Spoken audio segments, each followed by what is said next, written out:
He was worth over $2 billion in today's money, the richest man aboard the Titanic. Yet, when the unsinkable ship began to sink, John Jacob Astor Ford discovered the one thing his massive fortune couldn't buy: a seat on a lifeboat.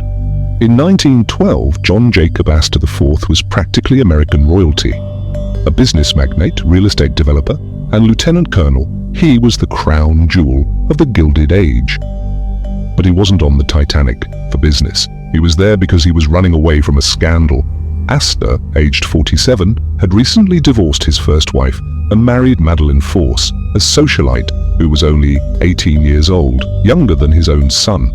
The American press was ruthless, branding the marriage a disgrace. To escape the gossip, the couple fled to Europe and Egypt for a long honeymoon. But when Madeleine fell pregnant, they decided they wanted their child to be born in America. To get home in style, they booked passage on the world's most luxurious ocean liner, the RMS Titanic.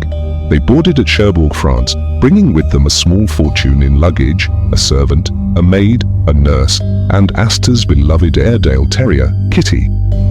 For the first few days, life was a dream. Astor was the richest passenger on the ship, with a personal fortune of roughly $87 million at the time. To put that in perspective, he could have arguably bought the Titanic several times over. He spent his time in the smoking room, surrounded by the elite, believing, like everyone else, that he was standing on an invincible fortress of steel. That illusion shattered at 11:40 p.m. on April 14th. When the iceberg struck, Astor was reportedly calm.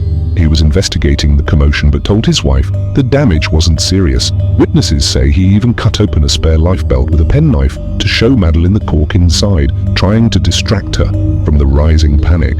But as the ship began to list heavily and the bow dipped lower, the reality set in. This wasn't a delay, it was a disaster.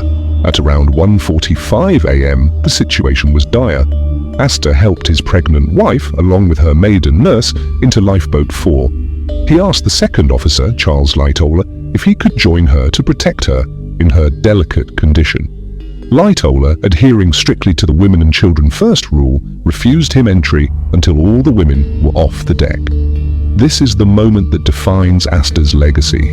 He didn't argue, he didn't try to bribe the officer despite having thousands of dollars in his pocket. He simply asked for the lifeboat number so he could find his wife later, tipped his hat, and stepped back. He reportedly turned to his valet and said, "We are safer here than in that little boat." As Lifeboat 4 lowered into the freezing darkness, Madeleine looked up to see her husband standing by the rail. He was last seen smoking a cigarette on the starboard wing bridge, chatting with fellow author Jacques Futrelle. He waited calmly for the end, his faithful dog Kitty running up and down the deck nearby. His body was recovered days later by a cable ship.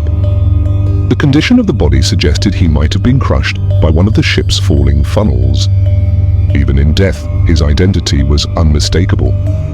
Workers found him wearing a blue serge suit and a brown flannel shirt. In his pockets, they found a gold watch, gold cufflinks with diamonds, a diamond ring, and $4,000 in cash, a massive sum to carry in 1912.